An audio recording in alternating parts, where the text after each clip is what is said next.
This is the Daily Dispatch podcast with your business correspondent, Ted Keenan. Today, Dispatch Live is talking to... My name is Ryan Anthony Ward from Your Story South Africa. And you're just about to celebrate your first year. And to say that you're something of a phenomenon would be incorrect. You've now got, in the space of a year, 50,000 followers for your digital platform. Yeah. How did you manage it? So it was always part of our initial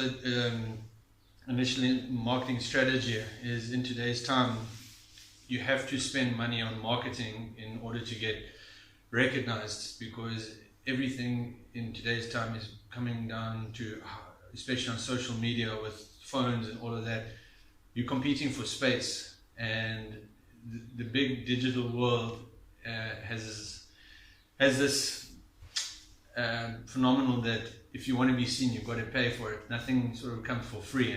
So part of our initial strategy was to just market in South Africa. But then as soon as the beginning of the year, when we looked at it, when we said it's actually becoming not only a South African conversation, but more of a global conversation, we opened it up to marketing ourselves on a global scale. We focused primarily on Africa and Asia as our two main starting points in terms of continent, and the response has been absolutely phenomenal in terms of the following, the engagement, the people wanting to share their story from all walks of life. We've got Kenya, we've got from Japan, we've got from Canada, we've got from Sierra Leone. I'm doing my first interview from Kenya next week. And what started out as, being patriotic and just wanting what's best for South Africa emerged into something that we speak from a global point of view. And it was always to ignite the human spirit. I mean, it was conceived when obviously COVID was coming to an end, but also to look at it from a point of view from just being positive. And I think, first of all, people like to share their stories. I think there's been maybe one person in the last year that's turned me down when I've asked, would you like to share your story? But generally it's people want to open up and say, they want to feel part of it. They want their voice to be heard. That's the scary thing.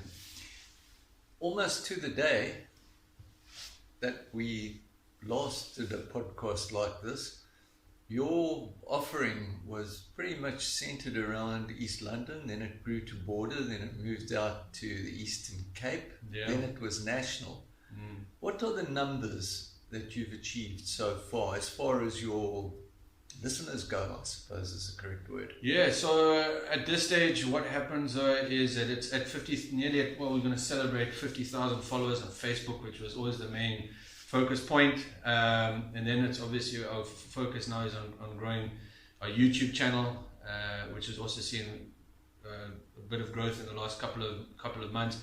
But in terms of listeners and viewers, with a lot of the marketing that we put in, there's about anywhere between 300 to 1,000 people that either listen or watch one of the episodes.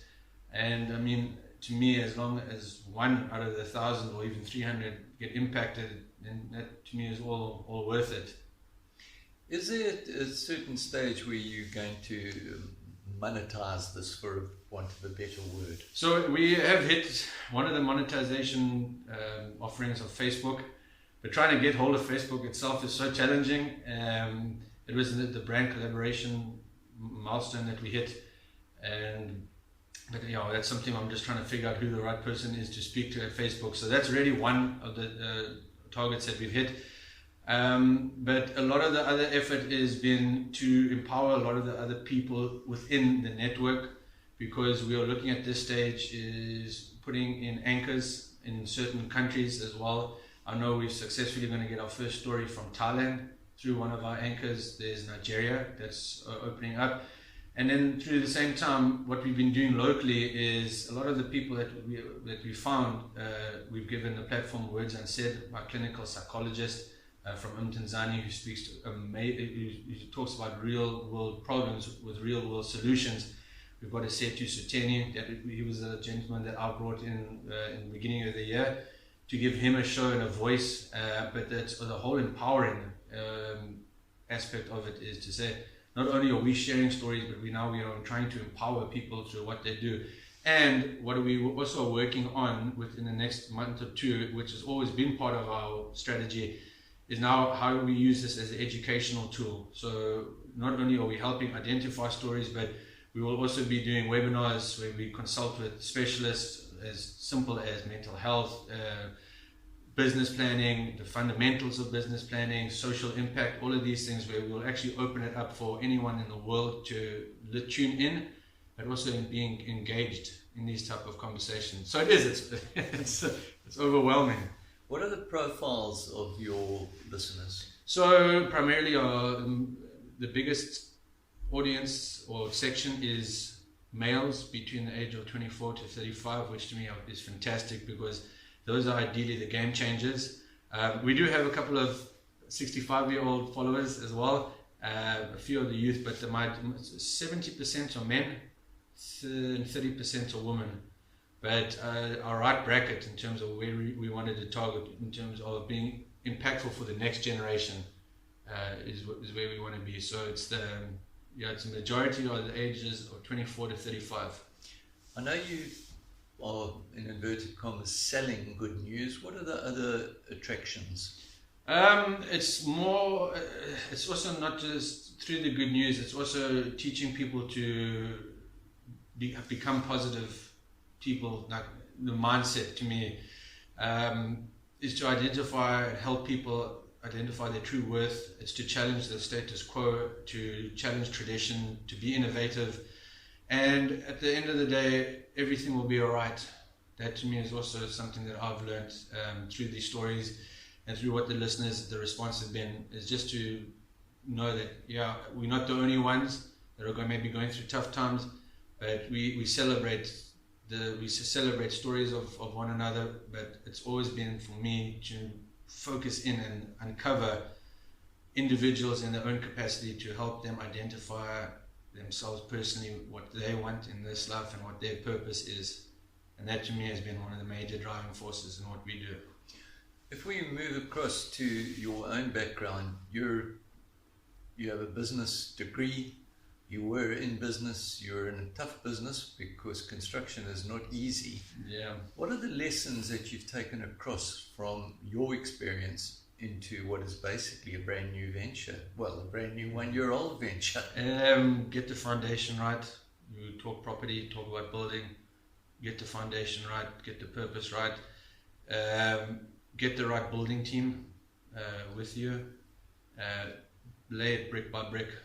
Don't overconceive something that's too big. Literally take it step by step, and just work with the people that share the same vision. Is in the last 12 months have been extremely the biggest lesson that I've learned. So it's getting the right building team. They'll know what to do. Get the right professional team. They'll know what to do, and then work at it together. So definitely building blocks, and then building this digital economy. It's exactly the same principles, but taking it from a physical world to a digital world. It's exciting. Your family was into horses. This last year must have been like riding an untrained horse. Well, now that you've got the bit on it, where do you see yourself in 3 years? Well, I think we asked that question in the beginning of the year. We said about 70,000. Well, it's quite funny because the studio is a converted horse stable. But in 3 years' time, I definitely want to have more anchors across the world, sharing stories, because one of my biggest things is it's never been about me or the platform. It's been about how do we work together to uplift one another. So if I pass a message on to you and say, Ted, I've got your story, but I'm giving you the baton to find someone within your circle that has got some sort of inspiration to you, it's almost like that's what we want the stories to come through the anchors. I definitely want it to become a learning tool where not only do you hear stories, but how do people, I love the term, walk away value. through our webinars, through what we want to do, how we want to educate and empower people, has always been one of the, within the next 12 months is what I want to really get right. But just keep on forging ahead and taking it step by step. As a final question, of the people that you've interviewed or come back to you with stories and that, are there any that particularly stand out? Ted, everyone stands out for me here. I was asked that question over the weekend, but each story has a message that I have and that I've applied to my own life. I mean, one of the most amazing is Megan Chalker-Adonis, who we interviewed and published 3 weeks ago. She became blind at 23 years old, and at the same time she fell pregnant, and she went through hell and back. And you just realize the power of the human spirit is truly beautiful, and how she has looked at life completely different, but by having the disability. And it reflects with a lot of the things that we tend to take for granted. But I mean, every single episode I can go from what we've done, it shed light in a lesson itself. From surround yourself with the right people, Nadine Swinburne, episode 7, Eric Jordan, create the environment that you want if it's not there. And like I said, I could literally, we're at episode 40 now, and every person, to answer your question, has been inspiring me. I actually get more excited to hear their story than they tell it. The lady that we interviewed on Friday, Angela Young, from Impilo Collection, bespoke jewelry, her journey has been amazing. Her outlook on life is amazing, and now she's going to attempt to, I think, climb the base of Everest or whatever. But here's a jeweler going to climb the mountains, and the whole story is amazing. But to answer your question, every story is... Well, we all climb mountains, don't we? Yeah, indeed we do. And that's probably the most succinct message that your incredible endeavors can pass out. Yeah. Ryan, thank you for your time. Only a pleasure, Ted. Thank you again for popping in.